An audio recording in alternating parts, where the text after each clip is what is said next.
All right, folks, Roland Martin here. Today is a Friday, January 11th, 2019. And coming up on Roland Martin Unfiltered, day 2 of white supremacist Congressman Steve King, Republican from Iowa. More Republicans are putting him on blast. One major conservative outlet even calling for him to be removed from Congress. We're going to hear from him. He took to the floor today of the House to explain his thoughts and perspective from that New York Times article. Yeah, I've got it.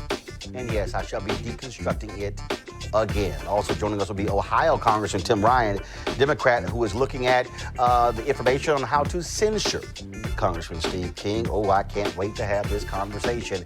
And what the hell is wrong with major media in America? 5 times more coverage of a freshman congresswoman from Detroit cussing than coverage of a white supremacist congressman. Some explaining to do. All that's going to be up next on Roland Martin Unfiltered. Also, the shutdown goes on, no end in sight. We'll look at what's happening to people who are living in public housing as their rent and subsidies are not being paid. The second African-American found dead in the home of Democratic donor Ed Buck in Los Angeles has been identified. Cleo Monago is here to talk about the real issue in terms of what's going on here of white men targeting black gay men in Los Angeles. You don't want to miss that conversation. Also, the Political Action Committee, Democracy for America, has a new leader. She's African-American, and she's also the first female, first black and first female. You don't want to miss that conversation. And also, Dr. Greg Carr is here to talk about the story of a courageous black postmaster who was lynched in South Carolina in the 19th century and will have a post office named after him on the 21st century. Also, our series continues on HBCU professors. We'll talk to a professor at Virginia State University who is really getting people focused on urban farming. Folks, it is a packed show. There's only one like us. It's time to bring the funk on Roland Martin Unfiltered. Let's go. He's got it. Whatever the miss, he's on it. Whatever it is, he's got the scoop, the fact, the find. And when it breaks, he's right on time. And it's rolling. Best believe he's knowing. Putting it down from sports to news to politics. With entertainment just for kicks, he's rolling. Yeah, it's on go, y'all. Yeah, it's Roland Martin, yeah. Rolling with Roland now. He's funk, he's fresh, he's real, the best, you know he's Roland Martin.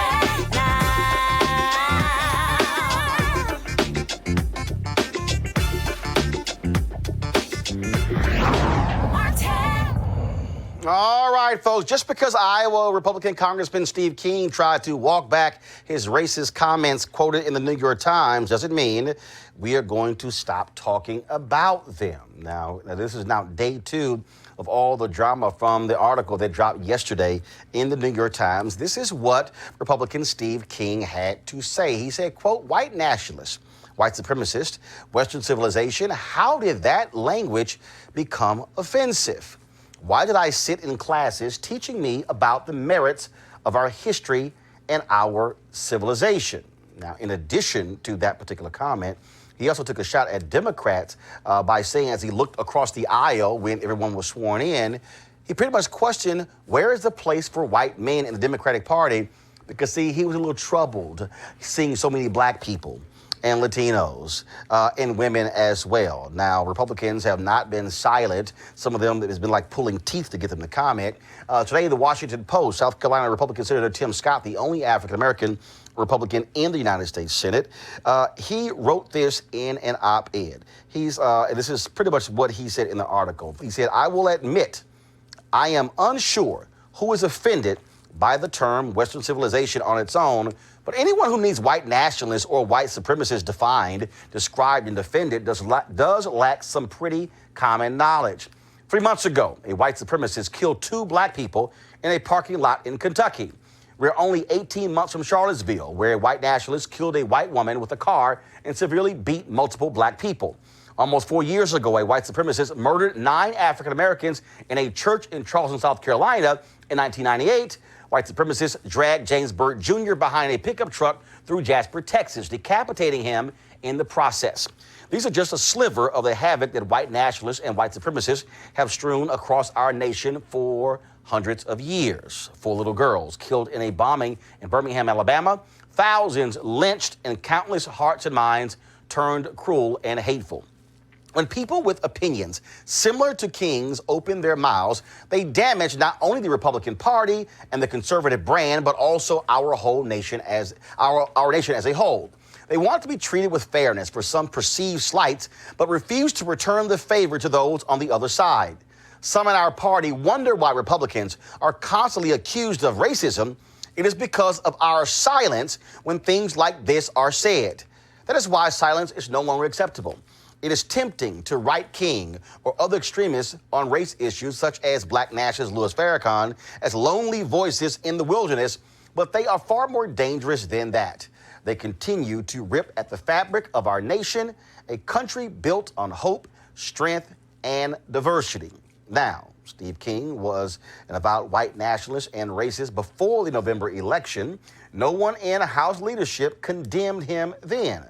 Now remember, he got reelected by the very small margin of 3%. If the Republican leadership had pulled their support before the election, he might not have won again. So his place in the House of Representatives is on them. And now that he is safely seated, they have condemned his language.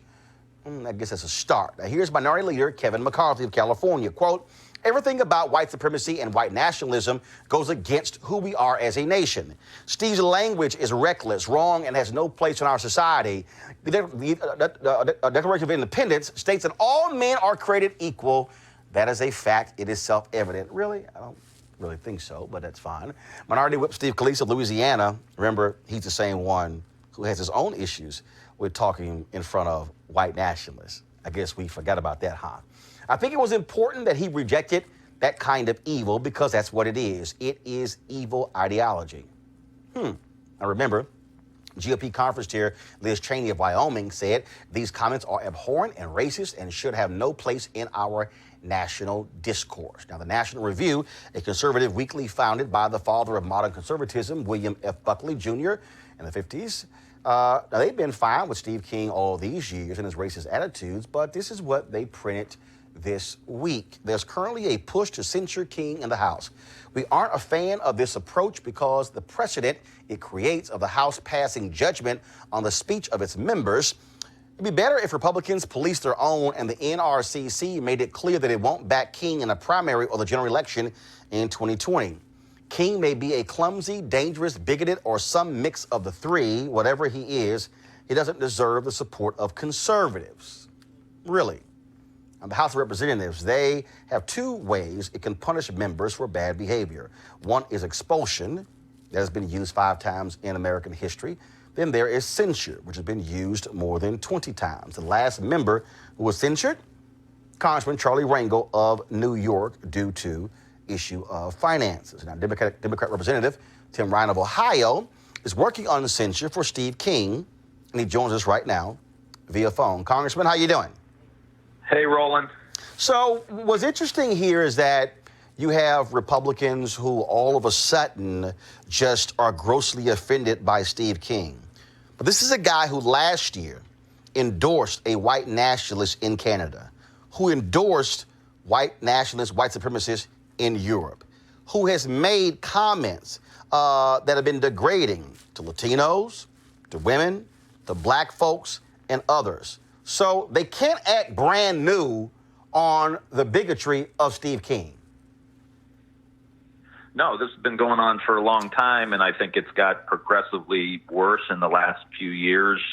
Like most things in the country, I think the president has given a lot of cover for people like Steve King to make these comments. And, you know, that's why talking about censuring him, I think it's important for us to say, look, this is not acceptable behavior. As you stated in the opening, there have been multiple deaths and killings in the last few years, but you know, going back to the beginning of our country's history. So this is a black mark that we need to make sure that it's not indicative. I don't want people around the world to think it's okay. He gave this interview, on foreign territory, and the president, we know what he does too. So I think we have to take a stand on this and say this this is not acceptable behavior. Now, of course, Steve King is 69 years old. He has been in Congress. I believe this is his 9th term. And what's interesting here is that even in the same article, he was critical even of, frankly, the Democratic Party, making a comment saying that like what's going on, essentially what's going on with people like you, the few number of white men, saying the Democratic Party is not a place for white men, when he looked across the aisle to see all those people of color who were elected to Congress. Well, I mean, this is the worldview you have. I mean, there's those of us that think that our diversity is our greatest strength. It enriches us socially, culturally, economically, and that it's one of the real comparative advantages we have in the United States is our diversity. And then you have the Steve King, Donald Trump worldview that wants to go back hundreds of years and build walls and go back to days when it was only white people that were in charge. And I think that comment to me, just showed the worldview. It ripped the curtain back, and now everyone can see that what they want to do. I mean, as I said earlier, before all this stuff was kind of veiled, no one would come out and say it. We knew it was kind of happening, but no one would come out and say it. Now he comes out and he says it right in a public interview. And has no issue with it. Now, Congresswoman Ryan, one of your colleagues, Pramelia Jayapal of Washington State, was talking about the wall last night with Chris Hayes on MSNBC. And she talked about really what the motive is behind this. And it actually ties in directly with Steve King. And so I want to play that, and then we'll talk about it. Because his ultimate goal is, as you said, to make America pure in the sense of not having immigrants, not having folks of color here, and shutting down every form of legal immigration, all to throw a bone to those people. Now, of course, in that same article, she was talking about, of course, Donald Trump and the wall, yet in the same article, Donald Trump was talking about how much money he raised for Steve King when he visited Iowa in 2014. And this is what Steve King said. Yes, Mr. President, but I market tested your immigration policy for 14 years, and that ought to be worth something. So in essence, Steve King, what she just said aligns with what Steve King's view is. The reality is he doesn't want people of color in this country. He wants America to remain a white dominant nation. There's no question about it. If you look at his rhetoric, you look at how he handled Charlottesville, you look at the race baiting that he does day in and day out, from Maxine Waters to LeBron James to whoever he can pull up that's a person of color, and that's what he's done. And I think him and Steve King really are on the same page. It's a long way from saying we need border security, which I think we all believe in. We need to know who's in our country. That's important for us to do it. We need to keep heroin out of our country because of the opiate epidemic. That's very important. Those are issues that we all agree on. But we're for bringing people into the country that enrich our country, economically, socially, culturally, through a legal immigration system. And as you said, and as Congresswoman said, that's not what they want. That's not what they want. They want something completely different. They want to lock the doors and go back hundreds of years to, when we were a completely white country. We're all in this together, Roland. I mean, this is the thing. If we're going to move forward as a country, it's going to be white, black, brown, men, women, gay, straight, all of us together moving forward to make our country a better country for all people. Who all have issues, and we can right the wrongs, but we can only do it together. Darwin said it's not the strongest that survive, it's the ones who cooperate the best. And so we've got to come together to fix all these problems, whether it's the economy or criminal justice or health care or pensions. We can't solve these being divided. We've got to come together. And the president, whether it's this issue or any others, he intentionally tries to divide us. He goes out of his way to throw gasoline on some of these fires that are burning in the United States. And this is a hot issue that Steve King has kind of ripped the curtain back and showed everybody just how they think. So the question is this here, you're studying it. Are you going to move forward to formally try to get the House to censure Congressman Steve King? Yeah, we're having it drafted. I think we're going to move forward with it. And, you know, I'm trying to gauge some support. I would like it to be bipartisan. I'm reaching out to some Republican colleagues, too, because I think it needs to be bipartisan. We need to have the whole institution say, this is wrong. You know, we may move forward even if we don't, but we're having it drafted right now. And, you know, we'll see where we are in a couple days if we can get some real support for this. All right, Congressman Tim Ryan of Ohio, we certainly appreciate it. Thanks a lot. Thanks, Roland. Take care. Have a good Thank you weekend. very much. Now, of course, we've been focused on this issue. I told you yesterday when we went on the air, there was a tweet sent out by Media Matters saying that by 6 p.m., that for the most part, all these networks completely ignored the comments by Steve King. Now it's even worse than you imagine. Joining us right now is Christina Lopez. She's Deputy Director of Extremism for Media Matters.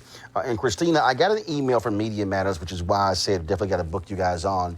And when Congresswoman Tlaib cursed at Donald Trump, your analysis shows that the coverage of what she had to say has got 5 times the amount of coverage as these mainstream media organizations covering racist Steve King.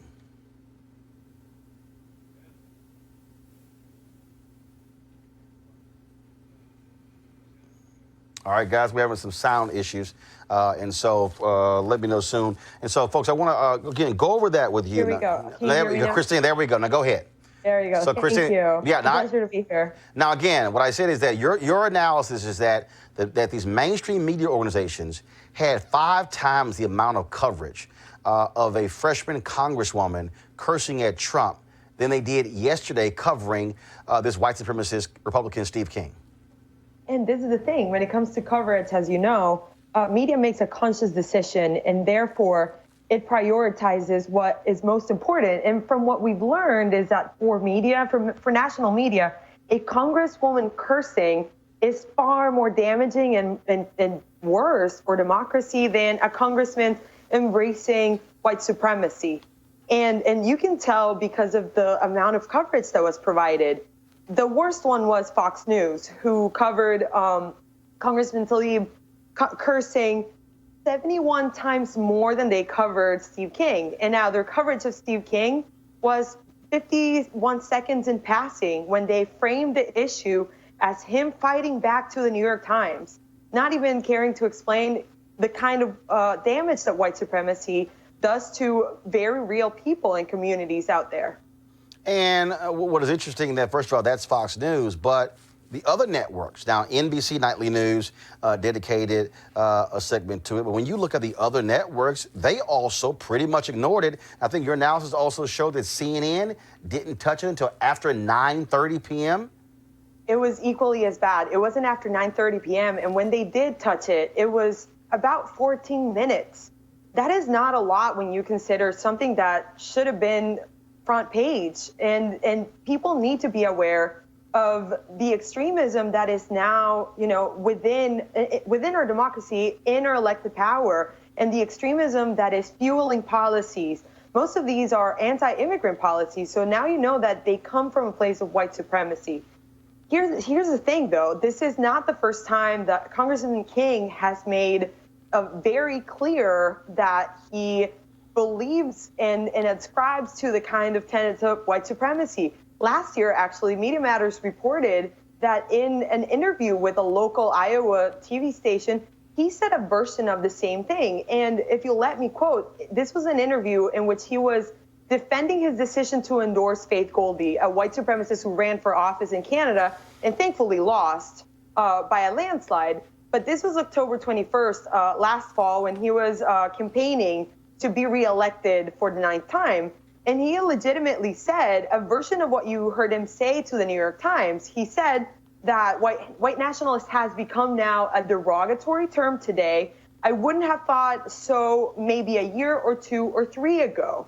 So now when you hear him on the floor acting shocked that this would be published on the New York Times, the reason he's acting shocked is because for the first time, his comments actually drew some sort of backlash. Definitely not from national media because of the scant coverage that you've seen, as we've talked about, but definitely some sort of coverage that he felt compelled, at least from some people in Congress, that he felt compelled to come out and explain himself and offered a non-apology.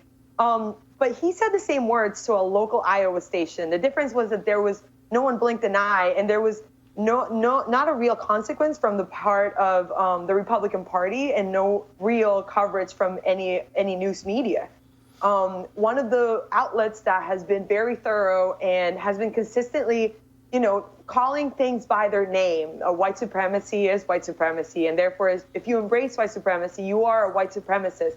The Huffington Post has consistently been calling Representative Steve King white supremacist because of the things that he has embraced, both in policy and in commentary, and because of the endorsements that he's made and the people that he retweets and the media that he appears on while he's abroad. He went on white supremacist media when he went to Austria.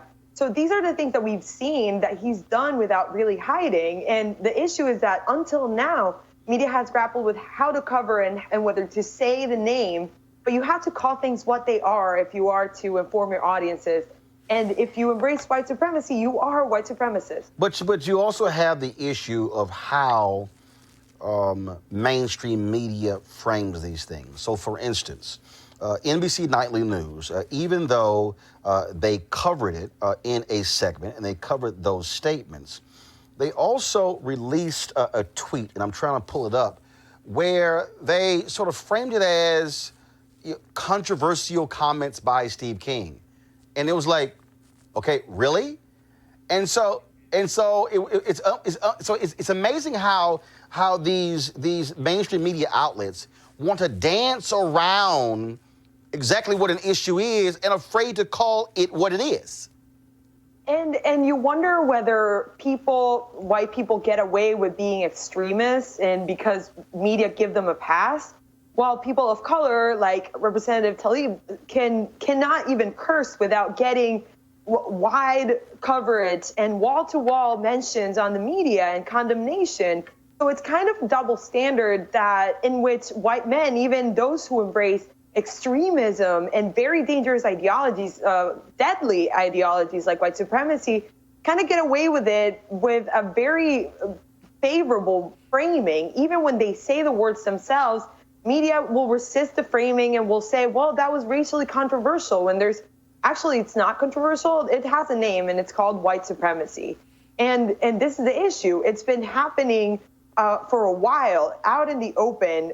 And you can see it in his Twitter feed. If you remember in March in 2017, when he tweeted out that the U.S. cannot renew its civilization with someone else's babies, that was a very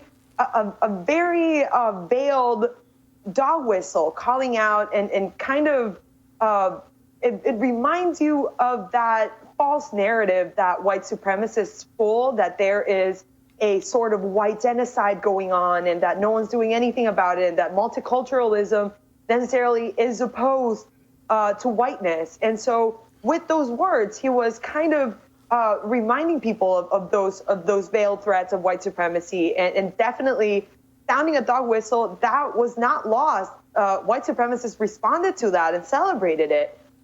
Just last year, as he was coming under fire for retweeting white supremacists and for endorsing a Nazi, we went to see what white supremacists on the media were saying about him, and he was widely celebrated and embraced as one of their own. So if you're not going to believe him at his words, at least you have to believe the people who outwardly say that are white supremacists. And when they say that they embrace this representative as one of their own, there's a reason for that. All right, then. Christine Lopez, I certainly appreciate it. Thank you so very much. My pleasure to be here. All right, folks. Again, and I want to show you guys, I'm pull it right now. I want to show you the tweet. This is from NBC Nightly News with Lester Holt. And this was the tweet that they sent out last night. Here we go to my iPad. Now on NBC Nightly News, Casey speaks with GOP Rep Steve King about his controversial comments in a New York Times interview, which some people are calling racist.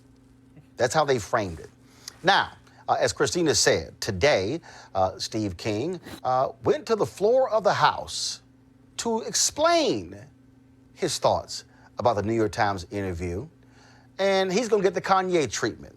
We should deconstruct what he's about to say. Press play.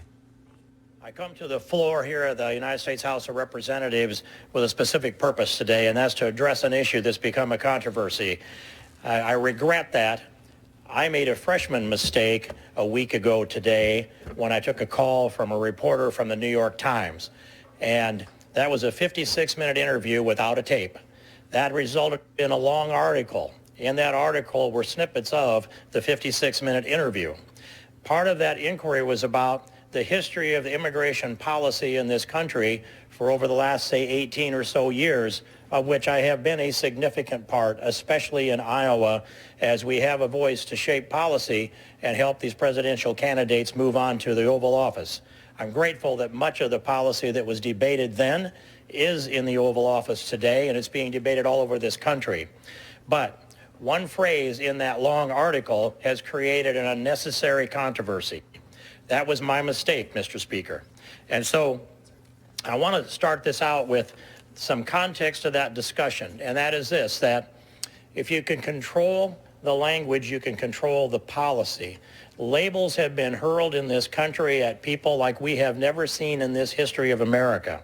I made a point on this in a September 12th tweet that I sent out as a component of this broader dialogue. And here is the tweet, verbatim, Mr. Speaker. The word Nazi is injected into leftist talking points because the worn-out, exhausted word racist is overused and applied to nearly everyone. Stop. That's the... So, Steve King, you talked about labels. You're right. How about these labels? Nigger. How about coon? How about lazy, inferior, not smart? I remember all of those labels, many of them used by founding fathers, the people who you love to celebrate, about people who look like me. Continue. Is overused and applied to nearly everyone. That's the foundation for that discussion with, at least part of that discussion with the New York Times reporter, Mr. Speaker. And in that also was discussion of other terms that had been used, almost always unjustly labeling otherwise innocent people. The word racist, the word Nazi, the word fascist, the phrase white nationalist, the phrase white supremacist. They even are derogatory towards Western civilization, which is the foundation for the American civilization, and we're today the flagship. So at this point, I'll read the quote that have brought about this controversy, Mr. Speaker, and this is from the New York Times article titled, Before Trump, Steve King set the agenda for the wall and anti-immigrant politics, which, by the way, is a bit pejorative because I've never been anti-immigrant. I have been anti-illegal immigrant, and I remain that way. But here's the quote. It says, quote, white nationalist, white supremacist, and this is from me, by the way, Mr. Speaker, white nationalist, white supremacist, Western civilization, how did that language become offensive? Mr. King said, why did I sit in classes teaching me about the merits of our history and our civilization? That's off of this article, and that's the substance of this heartburn that seems to be churning across the media in America today. And so I look at that and I think, well, what was that conversation? It was about how those words got plugged into our dialogue, not when the words became offensive, which is what the technical interpretation of this is. How did that language become offensive? It's how did that offensive language get injected into our political dialogue? Who does that? How does it get done? How do they get by with laying labels like this on people? And when I ask the question, why did I sit in classes teaching me about the merits of our history and our civilization? That response was strictly for, why did I sit in Western civilization classes to hear about the merits of our history? I've never sat in a class at any time and heard any merits about any of those other names, including I've never heard a merit about racist. I never heard a merit about Nazi or fascist or white nationalist or white supremacist. Stop. Okay, Steve. A good reason you probably likely haven't heard those phrases in a classroom is because America, largely white America, has been in gross denial about the history of this country. I guess you're in complete denial by the fact that when Bill O'Reilly went on Fox News and said that in the American Revolution they were fighting for the freedom of black people when slavery was still in place after the American Revolution. I guess you are not confused because American classrooms have always ignored this. We have textbooks right now where they want to label slavery actually as indentured servants, which we know is simply not the case. We also know that there are classrooms today, especially in places like Tennessee and Texas, where they'll try to somehow soften the blow of bigotry by saying, no, it really wasn't that bad, slavery. It was just slightly inconvenient. See, Steve, the reason you haven't heard those things is because you went to school with his story as opposed to history. That's why you are a 69-year-old white man who is in denial about the true history of America. Continue. But Western civilization has merit, and I remain a defender. So, Mr. Speaker, I regret the heartburn that has poured forth upon this Congress and this country, and especially in my state and in my congressional district. But the people who know me know I wouldn't have to even make this statement because they do know me. They know my life. They know my history. They know that I have lived in the same place since 1978. There's nothing about my family or my history or my neighborhood or that would suggest that these false allegations could be supported by any activity whatsoever. Stop. I reject that idea. If we actually go back, how many black people live in Iowa? What's the percentage, Steve? How many Latinos live in Iowa? I remember a guy, Tim Madigan, who was a writer with the Fort Worth Star-Telegram, who I work with, who wrote the book on the burning about the Tulsa race riot that took place. And he said that for all those years, he never understood why black people in America were so upset when O.J. happened, when other major stories happening. But it wasn't until doing the research for the book, The Burning, when he began to read the stories of elderly black people who were kneeling in their homes praying, and you had angry white racists who stormed in, put guns to the back of their heads and blew their brains out. He said, for the first time as a white man who did not meet anybody black until he went to college, Steve, he grew up in Iowa. He said, now I understand why black people are often so angry and upset with American history. So, Steve, when you say, oh, I've lived in the same place since 1978, that doesn't actually help your cause. It actually helps ours because it explains your point of view and your viewpoint and where you grew up and your perspective. Continue. Reject that ideology. I defend American civilization, which is an essential component of Western civilization. Ain't that grand? So, folks, what you have here is an effort by Steve King to somehow continue to explain away exactly his comments, and hopefully this is going to save his behind. But as you heard earlier on the show, you have Congressman Tim Ryan, who's trying to get other Republicans to stand with him to censure Steve King. Joining us right now, Dr. Greg Carr, Chair, Department of Afro-American Studies, Howard University. We also have Joseph Williams, Senior Editor, U.S. News and World Report, as well as we also have Corey Whalen, who joins us right now. She's a writer and consultant. So I would throw out to all three of you. Anybody can jump in. And so he tries to go to the House to redefine the actual interview. But the issue we have here is we have a long record and a vast body of work of comments from Steve King that where it's not just this singular interview, the fact that he endorsed a white nationalist in Canada where he has no leverage whatsoever, where he is aligned with and endorsed white nationalists in Europe. Crocodile tears ain't gonna work, Steve. Yeah, I've worked on Capitol Hill, so I was just going to say, where there's smoke, there's fire on this, and it's not as though we can really take... This is a raging inferno. Okay, yeah, that's actually more accurate. But the point is that we can't really take Representative King in good faith when he comes on the floor saying these things, because, as you've pointed out, he has a history. This wasn't one misstep in an unrecorded interview, which, by the way, I'm sorry, I was a communications director on Capitol Hill. Who speaks for an hour to, the New York Times with no recording whatsoever? If this were true, he should be able to prove it, but I don't really believe him, honestly. Well, it's not. It's absolutely true, because the one thing that he said on the floor, one thing he did not say on the floor was, I was misquoted, I was taken out of context. No, he absolutely was quoted and taken in context, which is part of his problem. Now, one of the things that occurred to me is that you mentioned that he was reelected 9 times from the state of Iowa, which has the nation's first primary.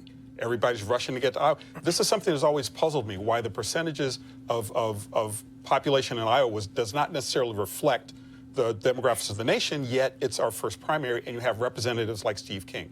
He was one of many, though. I mean, you have Louis Gohmert has been really kind of out there being kind of offensive, and Steve King just kind of got caught and is trying to walk it back, but I don't think it's going to work this time.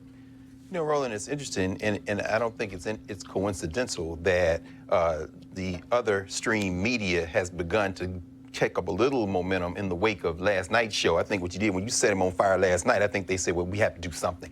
The GOP has a Steve King problem, in part because their policies reflect this ideological thrust. So what you see now is Jeb Bush is on social media, everybody, we got to get rid of Steve. And what they're saying is, can we primary him? Can we put up a GOP alternative? What they're trying to do is shrink this tumor down to talk about white supremacy and could define it as Klansmen and Nazis, yes, and therefore ignore, and, Senator Scott did what he could in South Carolina, but you see what he did. I don't know why Western civilization would be offensive. Then he drops in the false equivalency with Minister Farrakhan. And in other words, can we just say, if you talk like a racist, if you go out there and are overt, we can somehow say that's what we mean and ignore the policy implications. When you have Trump on the border in your home state of Texas talking about there's a national emergency, what he's saying is the national emergency is anti-Western civilization, anti-white. The biggest Steve we have a problem with now isn't Steve King. It's Stephen Miller, the guy who probably wrote the speech that Trump gave. They're worried about if they can throw Steve King overboard and then continue to hide, they can then remove the hoods off the rest of their heads. They're trying to localize. Let me unpack what you said. Go to my iPad, Henry. This is Jeb Bush. It's not enough to condemn Steve King's unconscionable racist remarks. Republican leaders must actively support a worthy primary opponent to defeat King because he won't have the decency to resign. This is what George P. Bush, his nephew, said. The racist comments of Congressman Steve King in Washington and party activist Ray Myers in Texas have no place in our country and no place in our party. The GOP must value all human beings at all stages of life. Let us be the party of Lincoln and Reagan, not of Steve King and Ray Myers. And what he's talking about is Ray Myers, who posted something, what they need is a rope and a tree. And that's in regards to the elections administrator there in Florida. Now, remember, also today, folks, also what happened in Tarrant County, there was a vote there to remove a Muslim from being a leader of the Tarrant County Republican Party. It was defeated, I believe, 149 to 49, which means that 49 folks said absolutely remove him. Now, strong Republican in good standing, but they didn't like the fact that he was a Muslim. That's the Republican Party. And what you have here is, now to Greg's point, we've showed you the National Review, their editorial talking about primary. Okay, let me explain to all of you. He just got reelected. He was just sworn in last week. So what they're focused on, they're trying to, we should primary him. Y'all, that primary is not until November 2020. That means, for them, Steve King, an avowed white supremacist Republican from Iowa, will continue to serve in Congress for the next 2 years. So this little game of this three-card trick game, no. I'm not playing the game. The reality is the Republicans have allowed this white supremacist to stand in their party, to sit on committees, to be a crucial vote on various issues because they also believe in what he says. The problem is that he said it publicly, and that's the problem. That's why you have Senator Tim Scott, who's coming out, strongest he's done in quite some time, making these comments because they understand that this is their party. And this is why black folks feel the way they feel and Latinos feel the way they feel, because of people like Steve King. And he wants to only focus on that part, but he wants to ignore the last line when he basically said the Democratic Party is not a place for white men.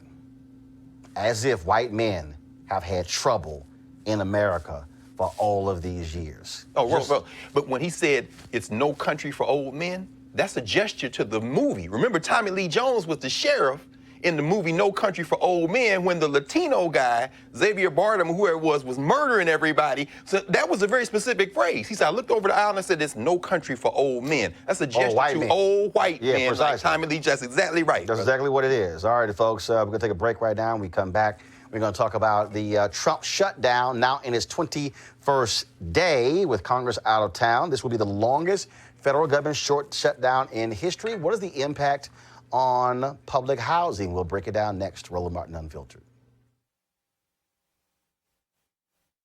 Hey everybody, this is Sherry Shepherd. You're watching Roland Martin Unfiltered, and while he's doing Unfiltered, I'm practicing the wobble.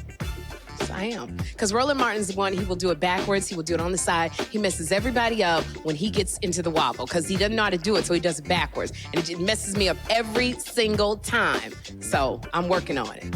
I got it. You got Roland Martin. Hi, my name is LaToya Luckett, and you're watching Roland Martin Unfiltered. What's going on, everybody? It's your boy, Mac Wiles, and you are watching Roland Martin Unfiltered. What's up, y'all? It's Ryan Destiny, and you're watching Roland Martin Unfiltered. What up, Lana Well, and you are watching Roland Martin Unfiltered.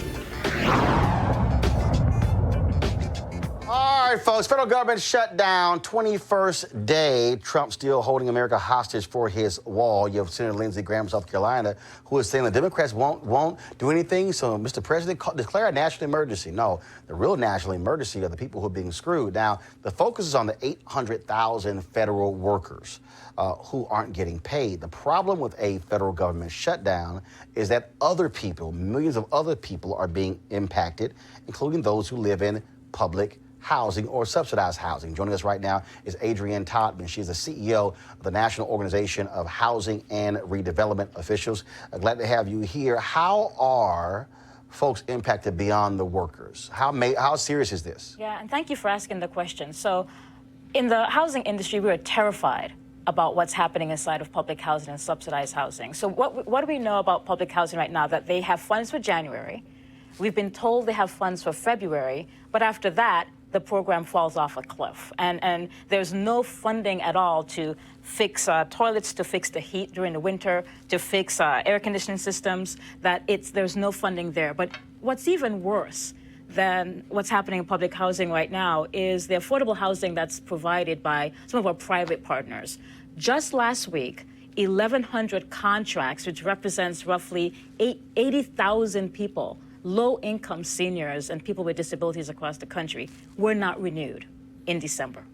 So what does that mean for an owner? It means that the funds that they use from HUD to be a landlord, to make the kind of repairs, the kind of health and safety issues that these seniors and persons with disabilities need may not get done. That number will increase as this shutdown goes on. We know that in January, another 500 contracts may not be renewed. In February, it's the same, and that represents about 30 to 40,000 additional low-income people. So this is a tragedy, and it needs to stop. And when we talk about residents, I mean, the issue they then have is, what do they do? That's right. So residents right now, when I'm talking to some of my members at NARA, we represent about 20,000 people who house families across the country. Residents are concerned that they're going to be evicted.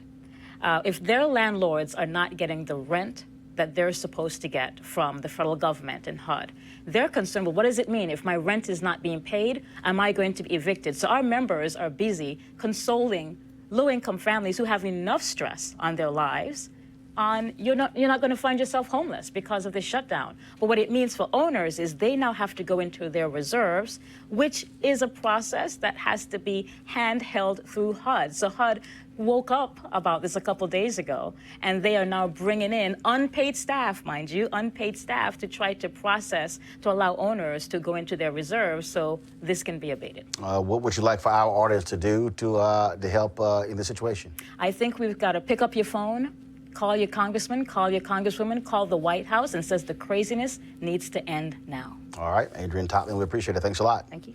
All right, folks, an update on the story out of Los Angeles dealing with Democratic donor Ed Buck, a second black man found dead in his apartment in 18 months. Of course, we've been covering this story. The man who was found dead was Timothy Dean. He's 55 years old. He worked at 6th Avenue in Beverly Hills. Now, investigators are looking into this second death under 18 months in Buck's home. Earlier today, I sat down with Dr. Cleo Monago, who works with, actually the founder of Black Men's Exchange, a same-gender loving organization. And he said, look, this is very familiar, what happens in Los Angeles between white men and black men who are gay. So, Cleo, all of a sudden, national media is now paying attention to the Ed Buck story. We were focused on it 18 months ago, and you spent a lot of time in Los Angeles. Just talk about just is this the norm? How crazy this is? Just your thoughts about this. Well, first of all, I think you may know by now that there's a third gentleman who survived Ed Buck and got away, brother named Jermaine Gatson, I think his name was, who Ed Buck had shipped in from Minnesota, who actually has pictures of him being involved with this man in the drug paraphernalia. The reason I raise that is because the attorney for Buck said something about his excuse was that, well, I have people in my life, some of them do drugs, and they come to my home when they have problems. And what's going on is he's creating a new narrative, so what happened the first time, which meant nothing in response to a death, is going to happen again. And I hope people are real clear about the contradictions here because, first of all, people who are just your friends don't typically come to the house at 1 o'clock a.m. for anything. And the first man, Jamel, was found nude and dead in his home. So I really want to make it real clear that there's disregard for these black men's lives going on, and this white man is preparing himself to get away with it again, and that there's a predatory problem in the white gay community of fetishizing and being predators on black men, which has been going since I was a kid. There's major intersections in this country where working class, unemployed men, and some of these men have been to prison and have learned to have engagements with other men based on the prison experience, who can't get a job, who need a fix, who are subject to people like Buck. My biggest concern is that he doesn't get away with it, and that the tendency to disregard black life as if a person dies, it doesn't matter.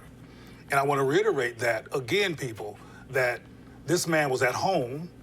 There's young people who have been involved with him who have said he's injected drugs in them, and that he is not an innocent bystander. He is part of a situation that's led to the death of a number of black men or the drug addiction of a number of black men, and that needs to be addressed. And what was very interesting is that a lot of people have been highly critical of the Los Angeles LGBT Center for their statement.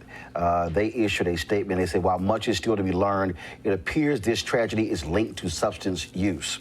And then LGBT people and other marginalized groups are at elevated risk for impacts that result from the current epidemic uses of opioids, methamphetamine, and other dangerous drugs. And that was one of the things that, and some have taken offense to that by saying, wait a minute, don't try to turn this thing all of a sudden into a substance abuse issue. I agree. The people died in his home. He didn't die in his home. He clearly takes meth as well. So to make it a drug addiction issue, again, is to divert from the fact that this man has a pattern of alluring black men, flying them in. He flew Jermaine, whatever his last, Gatson, I think his name is, from Minneapolis. And I'm here to tell you, this is conjecture, but I imagine that this man has many men who he's done this with.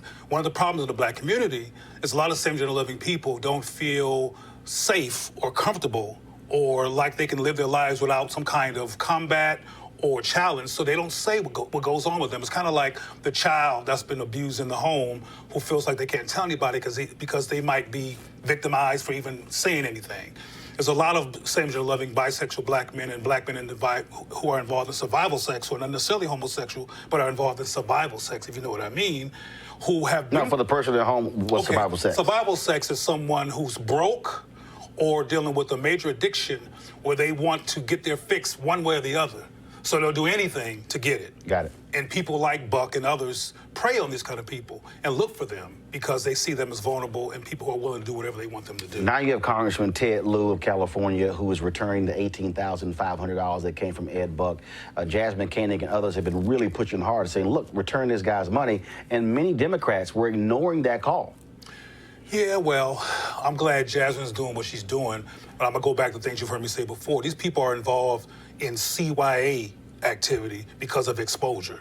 As you mentioned earlier, you've been covering this issue when the first brother, from day one. the first known brother, because I think there were others. Right. But you've been covering this for over almost 2 years. When the first time it happens, no one said anything. The mainstream media didn't say anything. Now they're giving money and all this other kind of stuff in terms of making it look like they don't buy into this because they don't want to look bad. But the bottom line is that if it wasn't for public pressure, including the work that you've done and Jasmine as well, these brothers would have been dead and buried, and we would have went on with our lives. But the black community needs to look at the fact that we have black people who are same-gender loving, bisexual, et cetera, who are vulnerable to these things, who are at risk because, for as far as they're concerned, they don't have a community to back them. Right. And that they don't have their own people to back them also puts them at risk for Ed Buck. So I want to take the issue off of Ed in terms of it being all his circumstance he didn't create. He's just opportunizing of a circumstance that black people will not attend to. All right. Cleo Nago, I appreciate it. Thanks a lot. Sure. I want to go real quick to our panel here. I mean, this is, again, without public pressure, this doesn't happen. And otherwise, these black men, their deaths would be absolutely ignored. They're disposable. I mean, clearly that's what's going on here. And you have a wealthy white donor. Granted, he's donating to the left, but a wealthy white donor who is able to get away with this, at least as far as we were able to discern, 2 deaths, 2 unexplained deaths, high-profile deaths in his home, and no police investigation, no major calls for action. It's just another example of how black men are seen as disposable, and how white privilege, especially if it's got money backing it, is very, very powerful and can make these guys almost like they didn't exist. They just kind of vanish and disappear. Ain't natural for 2 people to die in your house in 18 months. Clearly, and that alone would warrant any kind of investigation from almost any. If I had somebody die in our home, not once, even once would have been enough to warrant a significant investigation. Twice, and nobody really raises an eyebrow, and he's allowed to explain that this really had nothing to do with me. These guys were hooked on drugs. I don't know what happened. Doesn't hold water. Well, Joe, like you said, I mean, wealth, privilege. There is a level beyond which most of us are not allowed to question or interrogate. This has become an issue now, as Cleo said, Dr. Monaco said, because, it's been pushed out of this venue and others. But at the end of the day, what happens when you have so much money and so much privilege, you can do whatever you want, whether it be Donald Trump, whether it be Buck, whether it be, you name it, Kavanaugh and parties and underage girls. If you've got the connections and the privilege and the wealth, this country sends the message that, the rules don't apply to you the same. Well, other people don't matter. That's right. The money certainly has a lot to do with it, especially when it's given to in a political context. It kind of reminds me also of the case with Jeffrey Epstein, too, in Florida. Mm-hmm. And that involved young white women, but it was a similar situation of marginalized people being taken advantage of, and someone with political connections and money just completely treating them as though they have no agency. And got a sweetheart deal from the U.S. Attorney's office. Yeah, well, let's hope that in this case, it's actually the person is held accountable, Buck, because we don't want to see anything. All right, folks, let's talk about this story here. Fraser B. Baker was the first black postmaster in Lake City, South Carolina. In 1898, he was lynched after refusing to resign. Fast forward to this year. Congressman Jim Clyburn introduced the bill to rename the office in honor of Baker. Now, the state's entire congressional delegation supported it, and Donald Trump signed it into law last month. And Greg, these things happen all the time where, a post office is named after someone. But for folks who don't know, it's a very interesting history here. Brother, when you said you were going to cover this story, I was elated. This was perhaps the biggest story in Black America at the time that it happened. This happened a couple of months after the Maine, USS Maine, had been destroyed, which kind of triggered the Cuban-Spanish-American War. And at the time, Ida B. Wells led out in this. She sent 2 letters to the Department of Justice. She led a delegation to the White House, met with President McKinley, and then stayed for a month after to lobby, among others, the last congressman of African descent in the United States Congress, and a man you talk about all the time, George White. George White tried to get legislation passed to pay for Baker's family who had to leave that town in South Carolina because in Lake City, South Carolina, what happened was this man who had been a farmer, was in the Colored Farmers Alliance, had been appointed to postmaster in that little city. And white folks were angry. They sent letters to the United States Postal Service saying, this man isn't delivering our mail. This is after they burnt down the post office. After they burnt the post office down, he moved the post office to his house. At that point, they set a fire. When he's trying to get out with his family, they kill him in the doorway, blow his shit out, hole through his head, shoot his wife through the arm. She drops her child, her infant child, who is dead before she hits the ground. They killed the baby, shot her, shot two of her daughters, shot her son. They find the burned bodies of Baker and his young daughter in the ashes, and the federal government, this is the first lynching, the first anti-black violence that is prosecuted by the Department of Justice after Reconstruction. They can't get a conviction. Eventually, she moves to Boston. The rest of her children either die of disease in Boston or has an accident. She comes back, she dies in 1947, but Ida Wells fought this all the way. In fact, finally, she said, in the black community, remember Frazier Baker needs to be our motto while y'all screaming about remember the Maine. So this right here, this is major, brother, that they would even name this for this brother, because he gave his life just trying to be an American. And being American in service, right? In service. I mean, they burned down the post office because they were upset they had a black postmaster. That's right. He takes and moves it to his house. To his house. To do his duty, right?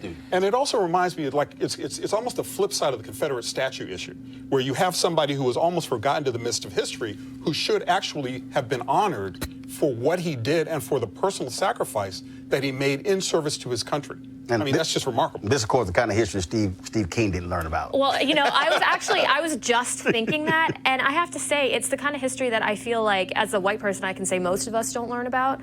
Of course, you know, I grew up in Massachusetts. I went to a public school. We're taught about slavery, et cetera. But this story, I'd never heard this before. And it's amazing to me that I've never heard this before. It's an incredible story, and I'm glad he's being honored. Oh, no, quite. You know, and it's interesting. You say you grew up in Massachusetts. Yeah. Lavinia Baker, his wife, as I said, it was a white woman who said, if the government's not going to pay, please come to Boston. She moved her whole family to Boston, Massachusetts. So at least in Massachusetts public schools, the only thing I'd say is that black women like Ida B. Wells aren't the only ones who kept this story going. Shout out to Dr. Trachita Chestnut, who was the National Archives. She wrote a great article on this. Anybody want to read it, you know, I'm sure, you know, they can go through YouTube or you post the link. These sisters have kept this story alive. Also, in terms of clearing up history, today in Florida, Governor Ron DeSantis and 3 members of his cabinet granted a posthumous pardon to 4 black men who were accused of raping a white woman in 1949. The case was known as the Groveland Four. And it's been documented. One of the 4 was killed before he could be charged, and the other 3 were convicted on, well, less than ideal circumstances. That was a very dramatic hour-long meeting today before that took place.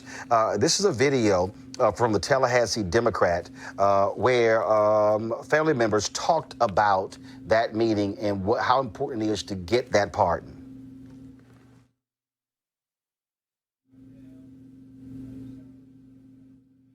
All right, not sure why we're not. Oh, here we go. During the years when he was in prison, the people that talk about you, how it tears apart a family and how everything that goes on with it. But to get to this point, and the one thing that I'm proud of my dad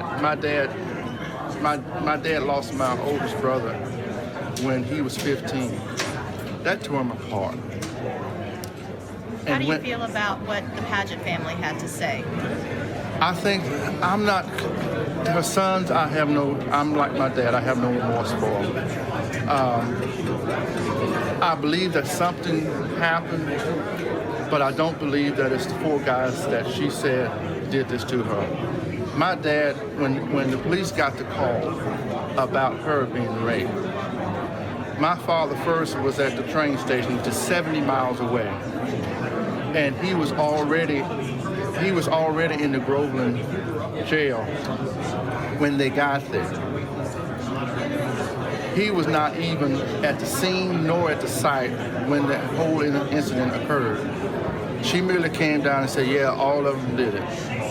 And at that time, that's all it took.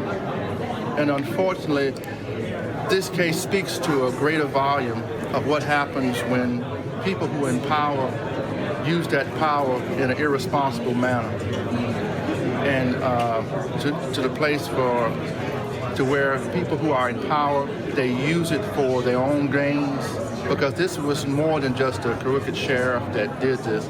This had implications about people who were making money off the citrus farms down here. This is what all this was about. And you had a sheriff who felt like he could do no wrong. He felt like he was king. All right, then. Again, that was a Tallahassee Democrat that actually had that video. Greg, go ahead. No, I just mentioned our frat brother. I mean, you got to shout out to Alpha. Thurgood Marshall. That's the book Devil in a Grove. If you've ever seen that book, and you know, it's one of the books, many books you talk about, that was one of the early NAACP cases Marshall took. Well, again, this is also why it's important for us to right the wrongs of the past, but also from a media standpoint, to also put these stories out there so folks can actually know. Here's something involving one of the folks you saw in the Surviving R. Kelly documentary. TV host and journalist Teray has been accused of sexual harassment by a makeup artist. She says that working with him on a show in 2017, he made extremely lewd comments to her. When she called HR, he was called in and was fired. She says she came forward now because she saw him on the Surviving R. Kelly documentary. As well, for his part, Teray has not denied this happened. In fact, he apologized and said he should not have engaged in such behavior. And so covering that case. All right, folks. So a couple other things that we've been focused on, and that is the issue of Democracy for America, political action committees, and fundraising. Well, there's Democracy for America was born out, of course, the Howard Dean campaign in 2004, and now they had their first president, who's African-American and a woman. And so we're about to play the interview that I did with her. In addition, we're also going to focus on Virginia State University, where he talked about the issue of urban agriculture. And so we're going to play those before we go. I want to thank our panel before we do. I want to thank everybody for being here. Of course, a great Friday. Hope you'll have a great weekend. And good to see all of you. I haven't seen you in a while, Joe. So glad to have you on the show. Next time, don't wear purple. I like the purple. No. You got him surrounded with black gold, though, bro. Show's hosted by an alpha. It's a thing. It's black and old gold. So you know, just want to let him know, because the white woman with the Washington Post catching a lot of heat because when she went to the Kamala Harris event and she said all these women started screeching when Senator Kamala Harris mentioned being an AKA, she had never heard of ski wing, and she's been eviscerated all on social media by not knowing anything about black sororities, and so folks have been talking about that, and so I'm just saying, don't make that mistake. But in her defense, look, she tweeted out. She says, "Look, I deleted it. I did not know. A lot of y'all have educated me, and the reality is, that's what we have to do. Some folks, when you don't know, you don't know." And so it's been talked about all over the place. So it's been pretty wild. Listen to folks talk about it. And so, again, we thank all of you being here. Be sure to have a great weekend. Again, right now, folks, we're going to hear from the sister who is the president of Democracy for America Political Action Committee, what they're doing to elect more progressive candidates. And then we'll hear from the professor at Virginia State University, of course, as he talked about urban agriculture. And don't forget, you can support Roland Martin Unfiltered. We're covering stories and issues nobody else is doing. In fact, we probably spend more time on Steve King than all the other media combined. So we want you to go to RolandMartinUnfiltered.com, join our Bring the Funk fan club to support us. And also, I'm also wearing, this is the Bayo shirt. So, I was going through all my closet. I have all these different T-shirts, which I never wear. I want to let y'all know. I never wear T-shirts. But folks sent me this. Is so Bayo, of course, Black Lions for Education Opportunities, of course, strong school choice group founded by Dr. Howard Fuller. So they had black education banners, and so I said, you know what? I'm gonna go ahead and wear it, because it's absolutely true, and that's also what we do here, educating the folks on the issues that matter to us. So here we go. Let's hear from Democracy for America. I'll see you guys on Monday. All right, let's get into it. First off, so you're the first African-American and first woman. Yes. Head of Democracy for America. That's right. PAC. So first of all, for the people who don't understand, what is this PAC? How long has it been around, and what are you focused on? So Democracy for America came out of the Howard Dean campaign for presidency back in 2004. The organization is an electoral organization that focuses on progressive issues, but also black and brown people, whites, and progressives. In the last, and women. And in the last election, you might have saw us very active in like Stacey Abrams' race, Andrew Gillum's race, a lot of the new members of Congress we supported. We've been doing this work for 15 years. We raise money for candidates. We've supported over 1,000 candidates since our founding and put over $60 million in races up and down the ticket across the country. And so, obviously, when you look at the last election, it wasn't just a matter of Democrats winning the House, but also it was the local races. And so, when we talk about local, do you also focus on city council, county commissioner, school board, state rep, state senate? What's the gamut of races you focus on? All of it. So we, in my race, actually, when I was in Cincinnati running for mayor, DFA endorsed me. We do a lot in DA races. So we supported Wesley Bell, Rachel Rollins. We do school board races. We do, you name it, council races, all the way up, state legislative races, statewide races, federal races in Congress, all the way up to president. And one of the things that we're seeing a proliferation of political action committees. And for the longest, it was always big money folks. But now you're really seeing people who, and I would dare say, we saw this expand really after the election of Obama, where a lot of people who never bundled money before saw, oh, this is how this thing is done. Right. It's a big deal. So DFA has always had that model. $5, $10 donations, grandma with a fixed income, all across the country giving $5 at a time. And we give that directly, a lot of it directly to our candidates. So we raise that money for them, and then we raise that money to fund our operations as well. And it's actually the way to go, because we are an organization that believes in organizing. And then you know that behind that is somebody who's also going to volunteer, who's going to get their whole network, their church, whoever, to volunteer and give. And we believe that's the best way to raise money. We are actually encouraging a lot of our candidates, and last year that was a really big deal. Take no corporate PAC money, raise your money a little bit at a time, because that represents real people. We also are seeing, well, first of all, there were a lot of black women and also black men who said that, frankly, they were not getting the support from traditional Democratic donors. Right. And so do you look at that as well to see how certain folks are supporting candidates and saying, you know what, these are the people who really, really need our help? We do, and oftentimes we are challenging the Democratic Party. In Ayanna Presley's race, for instance, she was running against the Democrat, did not have the support of the party. We went in and raised money and supported her. Alexandria Ocasio-Cortez was another race that we supported. Stacey Abrams' race, we asked to endorse her right when she decided she wanted to run. We were the first in with Stacey Abrams' race and supported her all the way through. When she was in her recount, the issues with voter suppression in Georgia, our members contributed about $25,000 a day to her legal effort. $5, $10 at a time. So, yeah, we look to support candidates who need us most, and we don't care one way or the other if the Democratic Party is supporting them. We really want to make sure that we're supporting the best candidate. And sometimes the party just gets it wrong. I mean, they got it wrong in my race. They get it wrong sometimes. And so we're right there to fill that gap. So somebody out there who's watching, they say, you know what, I've been thinking about and I want to run. As someone who is, you're looking for candidates, what are you specifically looking for? And then what advice do you have for them as they are considering making that jump? So we're a progressive organization. Progressive values matter to us. So that's, So define that. What's that? Medicare for all, health care, free tuition college. We do criminal justice reform work in money bail, in mass incarceration, opposing police brutality in communities. A litmus test. Are there any issues where if somebody has that stance, your position is we simply cannot support them? We don't have that kind of policy, but typically at this point, especially with Medicare for all, I mean, healthcare is such an important and critical issue. We really did draw a pretty solid line about Medicare for all in the last election because we feel like it's an important issue. Frankly, 70% of Americans support it anyway. We're really committed to our criminal justice reform work, and we're looking for criminal justice reformers like Wesley Bell, who, you know, was a huge success for us, and Rachel Rollins in Massachusetts. So those are the issues, but more importantly, we're looking for people who are looking to run people-powered campaigns. You've got to have a connection to the community. We want to see you organizing. We want to see you opening offices on the ground. We want to see you working directly with voters. And we're looking for black and brown people who want to run, women and white progressives who want to run. We've already seen candidates pretty much make it clear they're running for president. Right.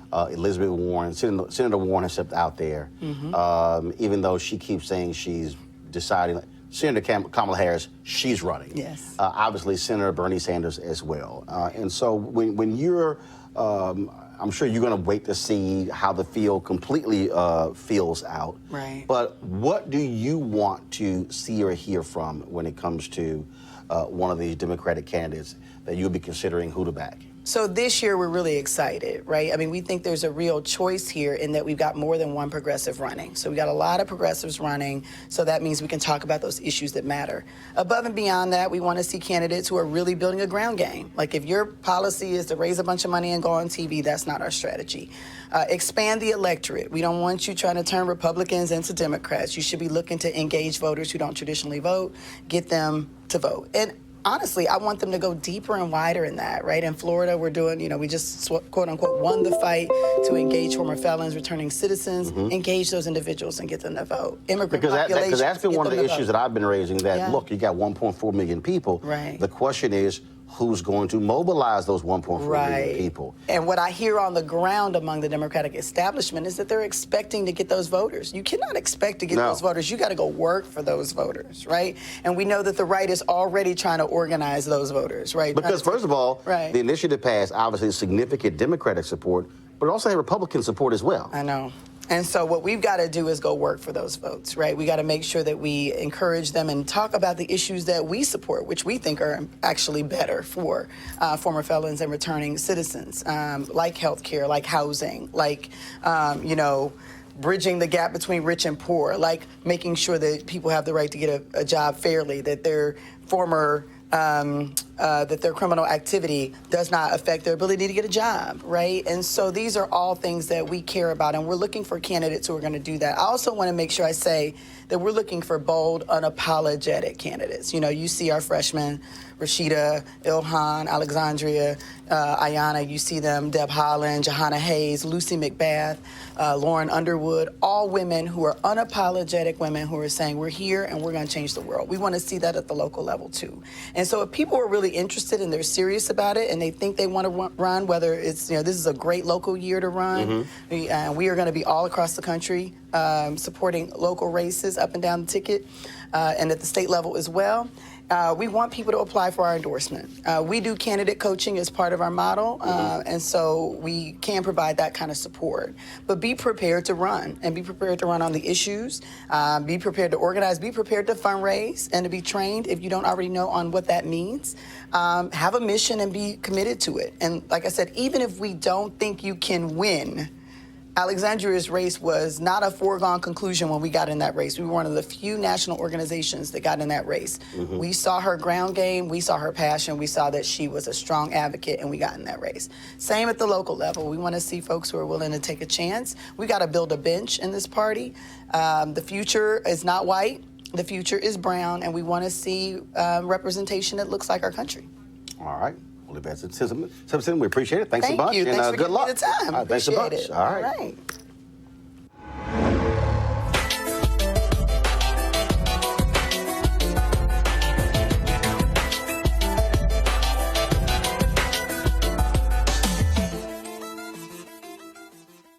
So how do we get folks to think big in this world? How do we get them to see the unlimited possibilities, to dream in black? Well, that's what AT&T is doing with HBCU Unlimited, this initiative which focuses on black culture and pride. Now, look, when it comes to HBCUs, we often hear about bands and frats and sororities and other aspects of HBCU life. But we chose to be different this time. We wanted to focus on HBCU professors and the innovative work they're doing to expand the horizons of their students.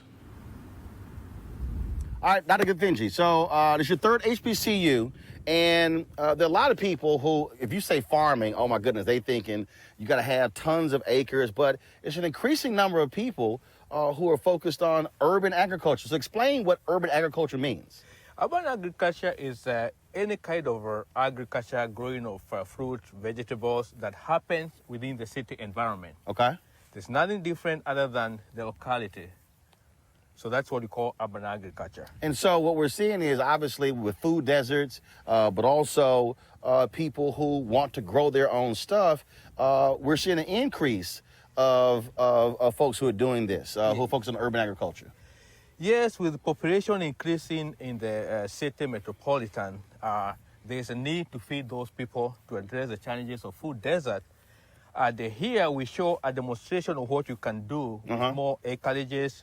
What you see on my left side here are called the raised bed gardens.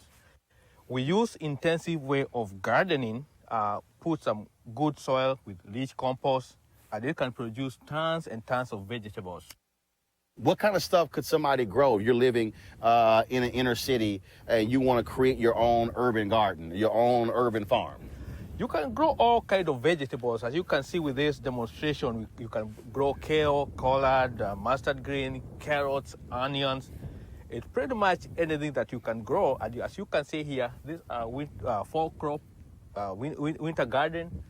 You can actually come back and grow the summer vegetables. You can grow tomatoes, lettuce, zucchini, and name it. And so, again, when we think about really what you're talking about, really you have unlimited possibilities in terms of what you want to be able to do. Yes, sir. Because in the thought process before was, oh my goodness, I'm living in the city, I'm living in the inner city, I got concrete all around me, there's no way I can do this. But we're now seeing a growing number of people who are focused on this, and a growing number of African Americans who are doing it. Yeah, yes, sir. Yeah, and again, we mentioned about the food desert. Those are places that people don't have good access to fresh vegetables. So you can actually solve the problem by having backyard gardens, front yard gardens, patio gardens over there. I'm sure you've had students at some of these HBCUs, and when you said, hey, let's talk about urban agriculture, they said, man, I am not trying to be out there in the fields farming. Yes.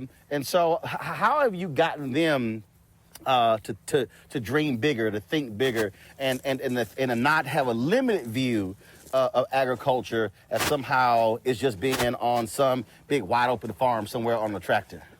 Okay, we want those students to come over here. First of all, learning how to do it is the first step. If you come here and you see actually the possibility that we have here, we are telling them you don't have to have tons of acreage of farm to do gardening, to do farming. You can actually do it in a small acreage situation. So you fully expect us over the next 5 to 10 years to see a boom of urban agriculture? Yeah, it's growing, and we also teach a class for students and other people from the community, Sustainable Urban Ag Certificate Program, and the numbers have been growing over years. So they come over here, they do the hands-on, they do some intensive classes, they participate over here. We send them to go work with other gardeners and farmers out there, and the numbers are still growing. Okay. For more information, go to www.att.com/dream in black.